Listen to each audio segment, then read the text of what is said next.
특검팀 어디에서도 수사가 안 하고 있는 걸로 알고 있어서 이거 어떻게 되고 있는 겁니까? 왜 안 합니까? 저도 지금 그 의아스러운 게 하나 있는데요.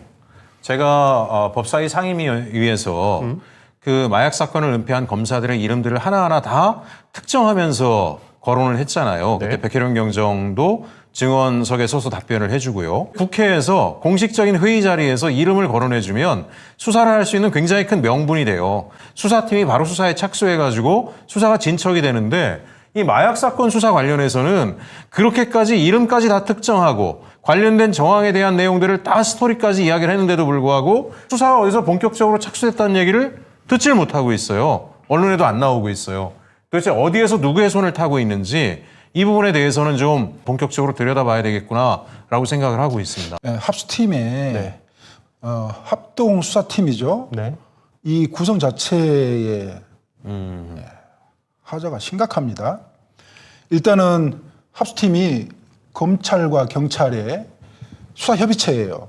예. 근데 수사협의체가 적법한 절차와 과정을 거치지 않았습니다. 중앙지검에서 이 마약 사건을 마약 게이트를 덮었던 자들이 셀프 수사하는 거 아니에요? 예. 예, 도둑이 네. 예, 스스로 수사해가지고 진실을 밝히겠다는 거 아닙니까? 네. 그런 상황이고요. 이 수사협의체는 반드시 수사협의회를 거쳐서 안건을 정하고 세부 운영 방안을 정해서 협의회 구성원들이 토의를 거쳐서 결과물을 도출한 다음에 꾸려야 되거든요. 이것도 지금 절차를 거치지 않아서 위법하지만 그 합수팀을 꾸리라고 지시했던 사람들의 면면이 지금 심우정 그때 검찰총장이었죠. 네. 노만석 마약 게이트하고 관련 있죠.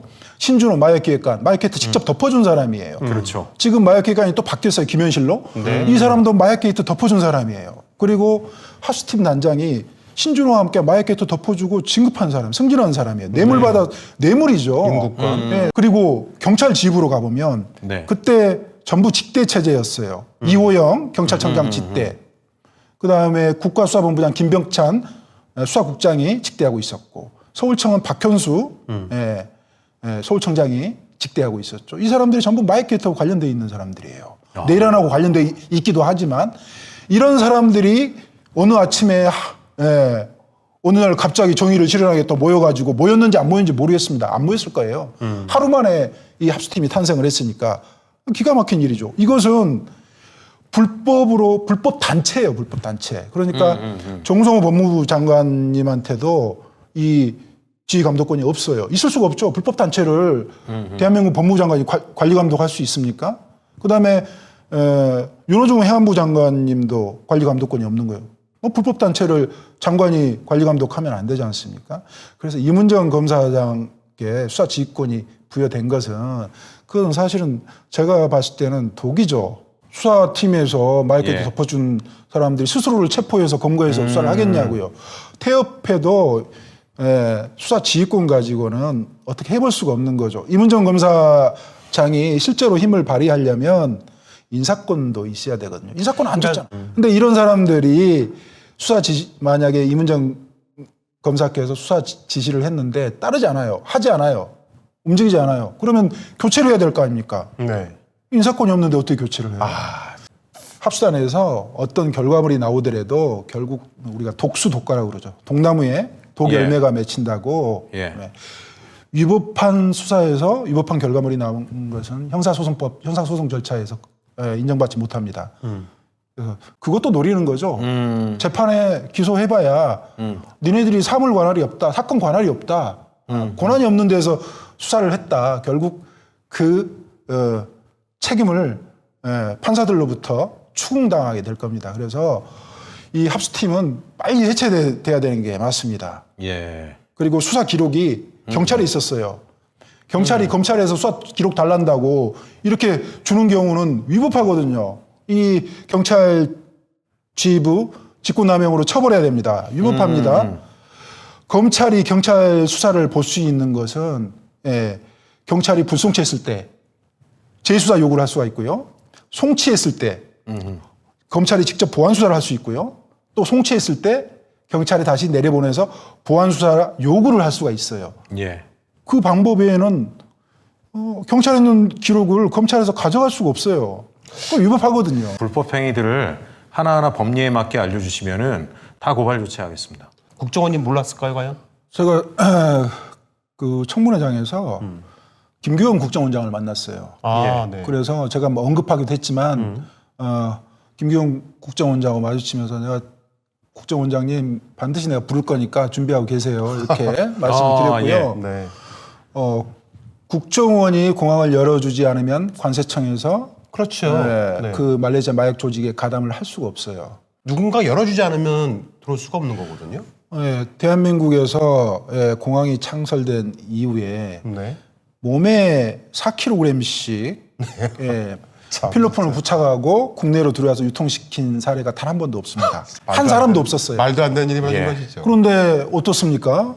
한 달 동안에 12번 21명의 말레이시아 조직원들이 네. 연인으로 따지면 36명이 왔다 갔다 하잖아요. 네. 예. 무장공비들도 이렇게 못해요. 진짜. 전쟁을 멈추고 있는 상태인 거고 네. 극단적으로 대치해 있는 상태이기 때문에 대한민국 보안 체계라고 하는 거는 아마 전 세계에서 가장 강력한 국가 중에 하나일 거예요. 근데 거기서 이렇게 펑펑펑펑 저는 그거 보고 깜짝 놀랐어요. 무슨 도마 사이에 빈틈이 듬성듬성한 사이에 마약을 넣었는데 그게 그대로 통과돼서 들어온다? 야. 도마 하나에 예. 우리 동네 마트 가면 4,000원이면 사는데 말레이시아에서 4만 원 주고 수입하는 게 하나에 예, 예. 그게 대한민국 공항을 통과하는 거죠.